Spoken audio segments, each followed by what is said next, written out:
Olá, meus amigos. Conforme prometido, inicio hoje meus pequenos flashes sobre temas que certamente irão interessar, porque vou dar umas explicações um pouco mais acessíveis a todos sobre tudo que vocês têm ouvido pelas vias das mídias e por outros canais. Muito bem. Meu tema de hoje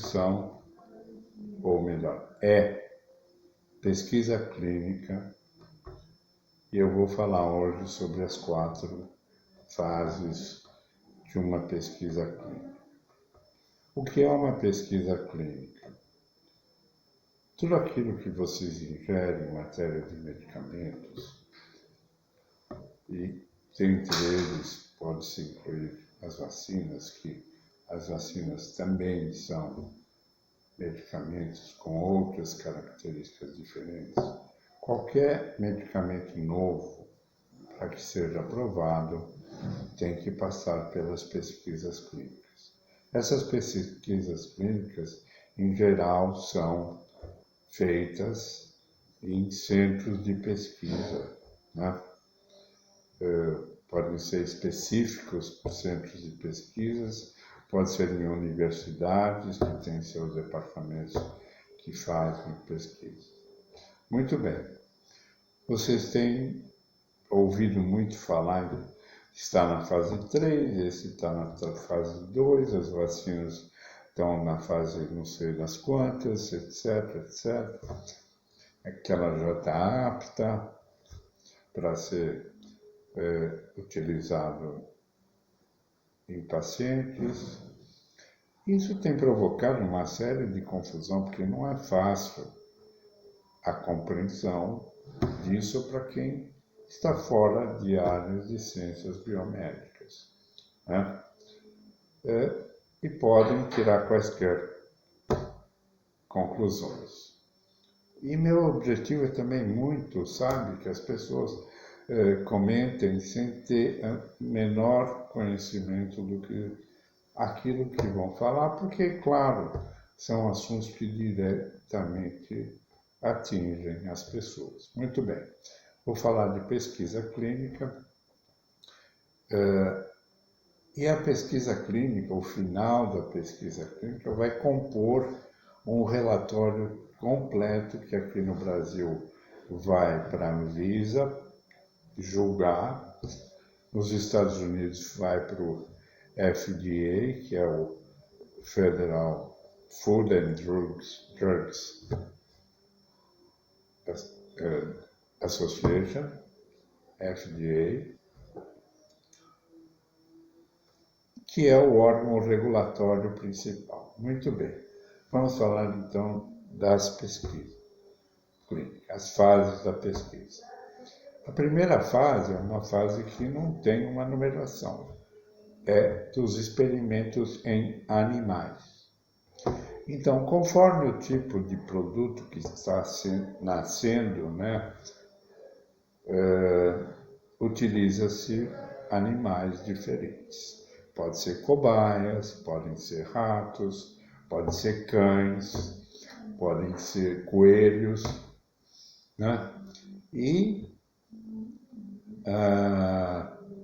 a propósito, eu tenho a falar um pouquinho, fazendo um parênteses, quanto já se falou de retirar das pesquisas os animais, pensando que são seres vivos. Ok, são seres, animais vivos, e sempre machuca um pouco ter que sacrificá-los de uma certa maneira. Só que eles fazem um bem para a humanidade, como fazem também aqueles animais criados em rebanhos, ovinos, etc., ovinos, né? Que também estão nos ajudando, nos alimentando. Então, para que o ser humano possa ter condições melhores, eles estão se sacrificando por nós. Então, Na fase pré-clínica, é indispensável que esses animais sejam testados. Os testes com eles vão revelar toxicidade, vão revelar a via de administração que a substância pode ter, a grosso modo, algum tipo de reação inicial que possa ocorrer. Enfim, vai se observar através de diversos testes se aquilo que está sendo testado passa no sentido de aprovar da fase pré-clínica, a fase animal. A segunda fase, que é a fase 1, né? A fase 1 acontece quando um medicamento qualquer está em vias, foi sintetizada a droga, ela já parece ter propriedades terapêuticas, e na fase 1 são arregimentadas pessoas sãs, não são pessoas doentes. Imagina que nasceu uma substância que todas as características levam a pensar em ser um antialérgico, por exemplo. Tá?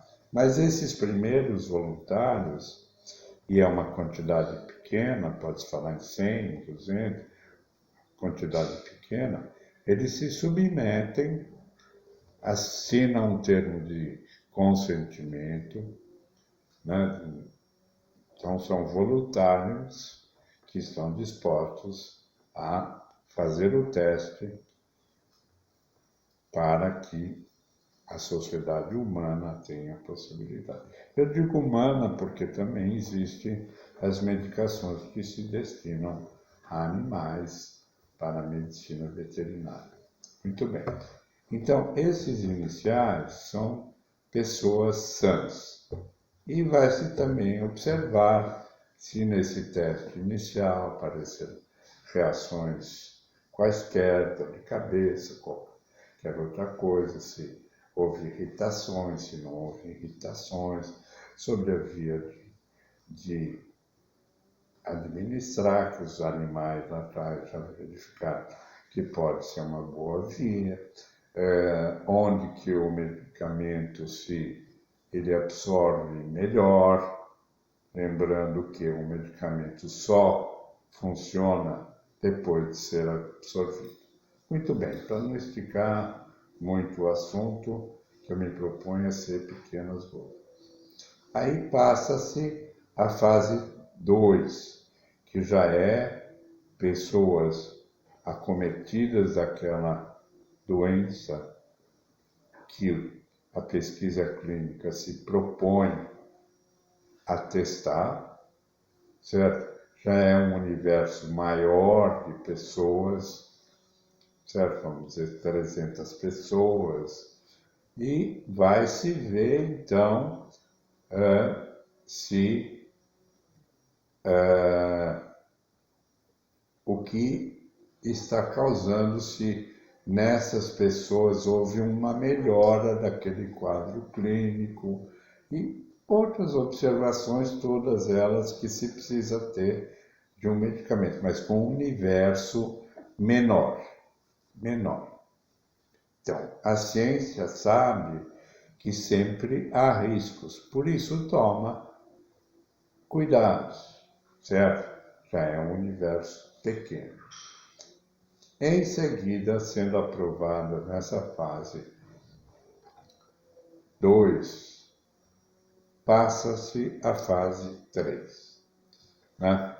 Essa fase 3 já é uma quantidade ampla, enorme, de pacientes, e que vai-se para a fase 3 quando a fase 2 se revelou muito promissora, não tivemos grandes quadros de que possam ser classificados como não tendo dado resultado ou causado alguma coisa que ainda não foi bem compreendida, né?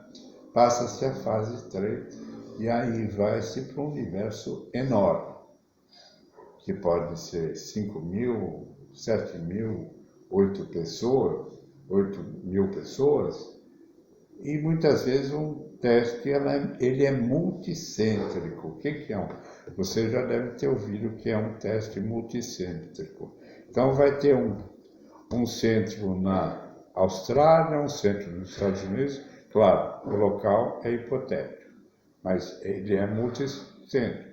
Então, cientistas brasileiros, cientistas de um instituto no Canadá, outros na Austrália, outros nos Estados Unidos, até pode ter 20, 25.000, 30.000 pessoas.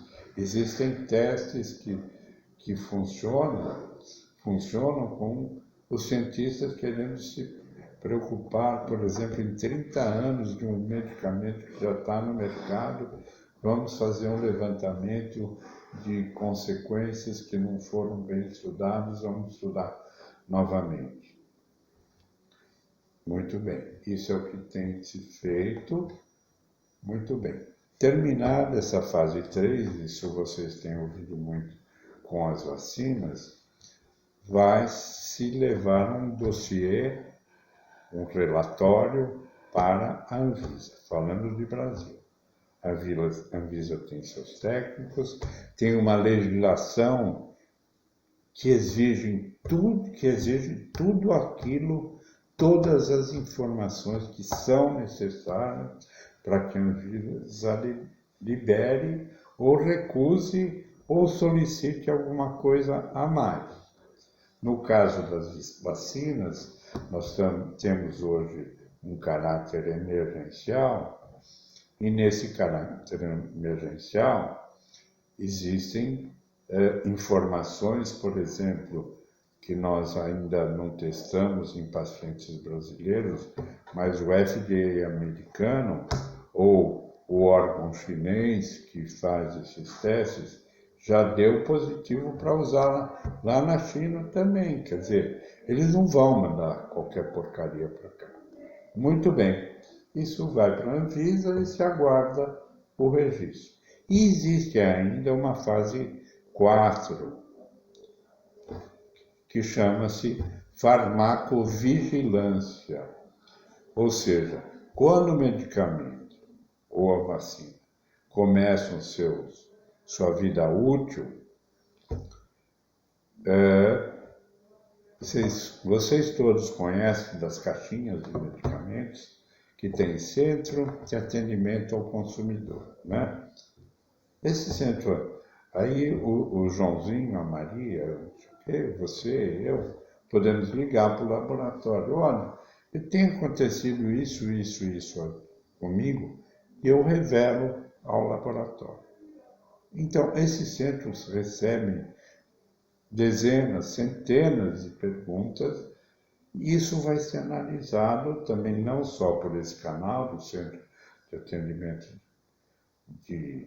ao Consumidor, mas de centros de pesquisas que começam a mostrar relatos que desconheciam da pesquisa clínica.